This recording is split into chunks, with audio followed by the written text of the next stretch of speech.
ನೋಡಿ ಗೌತಮ ಮಂಟಪ ಶ್ರೀರಂಗಪಟ್ಟಣ ನೀವೆಲ್ಲ ನೋಡಿದ್ದೀರಾ. ತೋರಿಸ್ತಾ ಇದ್ದೀನಿ ಕಾವೇರಿ ಹೊಳೆ ಯಾವ ರೀತಿ ಹರಿದು ಹೋಗ್ತಾ ಇದೆ ಅಂತ. ಬೇಸಿಗೆಯಲ್ಲಿ ಮಾರ್ಚ್ ತಿಂಗಳಲ್ಲಿ ಈ ಥರ ನೀರು ನನ್ನ 30-40 ವರ್ಷ ಸರ್ವಿಸನ್ನೇ ನೋಡಿಲ್ಲ. ನೋಡಿ ಅದ್ಭುತವಾದಂಥ ನೀರು ಹರ್ಕೊಂಡು ಹೋಗ್ತಾ ಇದೆ. ನಮಗೆಲ್ಲ ಇರುತ್ತಂಥ ಕುಡಿಯೋ ನೀರಿದು.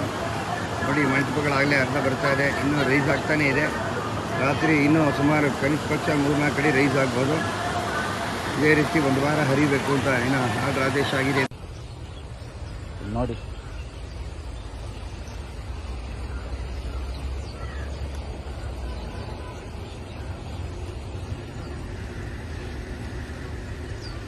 ತುಂಬ ಬೆಳೆ ಹೋಗ್ತಾ ಇದೆ, ಅಲ್ಲಿ ಮರಗಳೆಲ್ಲ ಮುಳಿಕೋತಾ ಇದೆ.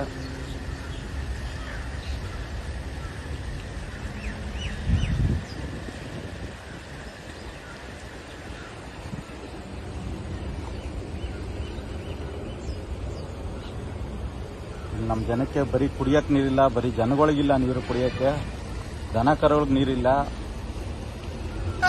ಈ ಸರ್ಕಾರ ಅರ್ಧ ಹೊಳೆನ ತುಂಬ ಹೊಳೆ ಕಳಿಸ್ತಾ ಇದೆ ತಮಿಳ್ನಾಡಿಗೆ. ಇದು ತೀರಾ ಅನ್ಯಾಯ. ಈ ಕೂಡಲೇ ಇದನ್ನ ನಿಲ್ಲಿಸಬೇಕು. ಕರ್ನಾಟಕ ಜನನ ಉಳಿಸ್ಬೇಕು, ಇಲ್ಲಿ ರೈತರನ್ನ ಉಳಿಸ್ಬೇಕು, ಇಲ್ಲಿ ಜನಕ್ಕೆ ಕುಡಿಯೋ ನೀರು ವ್ಯವಸ್ಥೆ ಮಾಡಬೇಕು.